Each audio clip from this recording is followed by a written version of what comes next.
അപ്പോഴാണ് അങ്ങോട്ട് ആ തേക്കിനോട് രണ്ട് പക്ഷി ഇരിക്കുന്നുണ്ടാവും. നിങ്ങൾ കാണുന്നില്ല, അതാ കണ്ടോ അവരൊക്കെ ചോദിക്കുന്നുണ്ട്, ഇന്ന് മഴയാണെന്ന് കണ്ടാൽ നമുക്ക് എന്താ ചെയ്യാമെന്ന് ചോദിക്കുന്നു രണ്ടുപേര്. കണ്ടോ ആ ക്രൗഞ്ച മിഥുനങ്ങൾ. അപ്പോഴാണ് ഒരു വേടം വന്ന് ഒന്നവര് കൊടുത്തു. ഒന്നിതാ അമ്പേറ്റ് ആൺപക്ഷി പിടഞ്ഞ് നിലത്ത് വീഴുന്നതിന് കടന്ന് കരയാണ്, പിടഞ്ഞ് കരയാണ് വേദനയോടെ മരണപ്രാളത്തിൽ. കൂട്ടുപക്ഷിയെ ഇങ്ങനെ അമ്പയത് അയച്ചതിൽ താഴെ ഇട്ടതിൽ നൊന്നിട്ട് മറ്റേ പക്ഷി വട്ടമിട്ട് അങ്ങേയറ്റം വേദനയോടെ പിടഞ്ഞ് കരഞ്ഞു വിളിച്ച് പറക്കുകയാണ്. ഇത് കണ്ടപ്പോൾ അതുവരെ അല്ലാതിരുന്ന വാൽമീകി ചാടി എഴുന്നേറ്റു. അങ്ങനെയൊക്കെ സഹിക്കാൻ പറ്റിയില്ല. അദ്ദേഹം ഉടനെ തന്നെ ശപിച്ചു. മാ നിഷാദ പ്രതിഷ്ഠാന്ത മഹമത് ശാശ്വതി സമാഹ എത്രൗഞ്ച മിഥുനാദേക അവധീഹി കാമമോഹിതെന്ന് ശപിച്ചു. നീ രക്ഷപ്പെടാതെ പോകട്ടെടാന്ന് ശപിക്കുകയാണ്. ഇന്ന് നിങ്ങളോട് ചോദ്യമുണ്ട്, രത്നാകര രാജനോട് നിൽക്കുന്നവരോ വാൽമീകി ആകുന്നതിന് മുമ്പ് രത്നാകരനാണ് അവിടെ നിൽക്കുന്നത്. വേണം വന്ന് രണ്ടിലൊന്നിനെ അമ്പ എതിർത്താൽ എന്ത് സംഭവിക്കുമെന്ന് ഉത്തരം പറയാൻ ഇപ്പം നിർത്താം. എന്തോ കേട്ടില്ല, നിങ്ങൾക്കും പറയട്ടെ.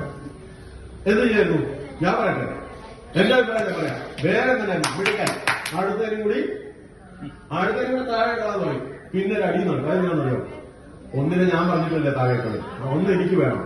അപ്പൊ ഒന്ന് അയാൾക്കും ഒന്ന് ഇയാൾക്കും വേണം. ഒരു അടി നടക്കുമ്പോ നടക്കും. പക്ഷേ ഇങ്ങനെ ഈശ്വര സാക്ഷാത്കാരം നേടി സർവജ്ഞാനിയായി ഈശ്വരന് തുല്യനായി മഹത്വത്തിലേക്ക് ഉയർന്നു കഴിഞ്ഞപ്പോ ആ വാൽമീകി മഹർഷിക്ക് എന്തായി? കേവലം ഒരു പക്ഷിയുടെ മരണം പോലും സഹിക്കാൻ കഴിയാത്ത വിധത്തിൽ അദ്ദേഹം അനുകമ്പയുടെ ആൾരൂപമായി മാറുകയോ ഇല്ലയോ?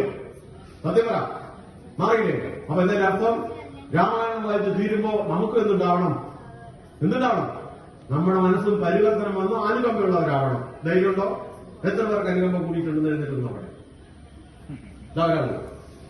ആരൊക്കെയുണ്ട്? ആരുമില്ലേ? ഇതിനെ വായിച്ച് ഒരാള്, രണ്ടാള്, മൂന്നാള്. അപ്പൊ എന്തിനാണ് രാമായണം വായിക്കുന്നത് മനസ്സിലായോ? അപ്പൊ വാൽമീകി തരുന്ന സന്ദേശം എന്താ മനസ്സിലായോ?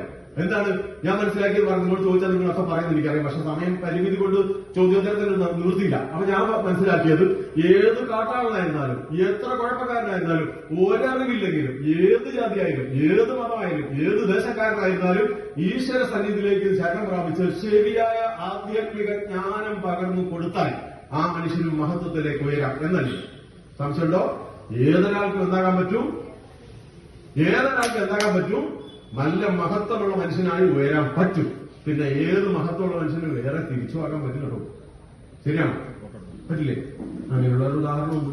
അതാ സംഭവിക്കാറുണ്ട്. പക്ഷെ ഇപ്പൊ നിങ്ങൾക്ക് മനസ്സിലായി. അപ്പൊ വാൽമീകി